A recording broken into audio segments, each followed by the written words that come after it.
Hello, welcome, Petitong. I am glad you're here. Today we're going to be reviewing the Ironman 4x4 Foam Cell Pro Lift Kit.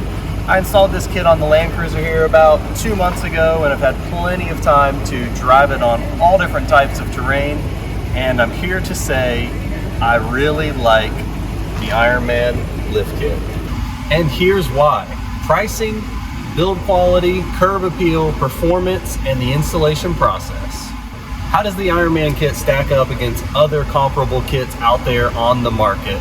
Well, for starters, you can pick up the Ironman kit for about $2,600 unless you find it on sale.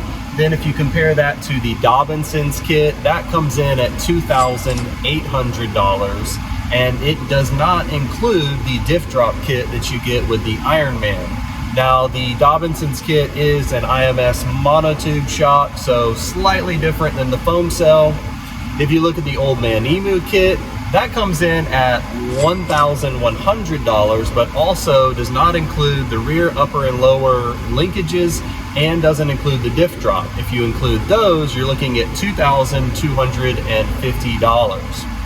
Then if we compare that to the Slee Off-Road kit, which is a steep $4,326. Now, that kit does include some nitrogen gas shocks with the reservoir, so you're gonna get some added durability there, and it's gonna help protect against fading while you're out on the trail. But I do find the Ironman kit to be a nice happy medium. The shocks are plenty good, and the springs are nice and heavy duty to support your extra camping gear. Which brings us to the build quality of this kit. The shocks and springs are beefy. I'd be lying if I said I wasn't a little nervous trying to put in the new springs in the rear. And when you take a look at the Old Man Emu shocks versus the Ironman shocks, there is a stark difference. The same goes for the rear, upper, and lower linkages, the diff drop kit, and the torsion bars. They all have a certain thickness about them and a weight that just says, I'm durable, which is exactly what you want to put on a go-anywhere adventure vehicle like the Land Cruiser.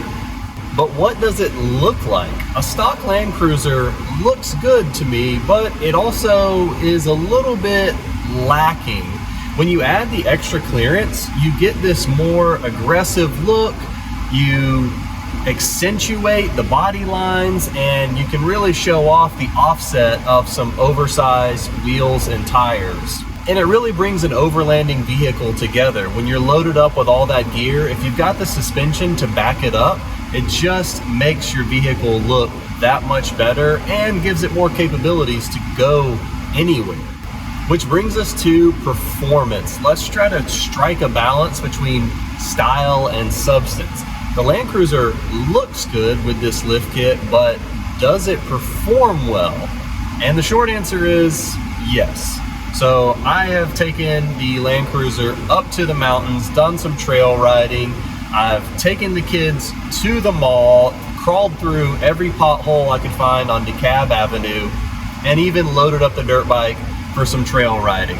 And the suspension feels great in all conditions. Potholes don't feel as treacherous.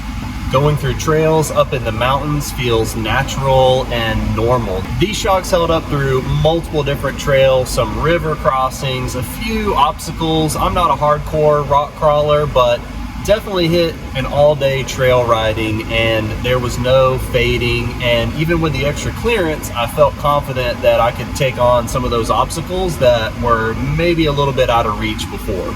Unfortunately, you don't get the looks or the performance without installing the lift kit first.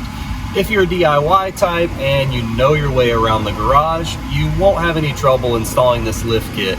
You just have to sink a good portion of your time to get it done. It took me about 2 full days to get this job done, and that's mostly because removing the old shocks and putting the new shocks in is kind of a pain, only because there's not a lot of room to work, especially in the rear. And then if you're the type that has a little bit of extra money, you should be able to get any 4x4 shop or tire shop to install this kit for you. And the great news is I put out a how-to video on how to install this lift kit, which I will put a link to in the description.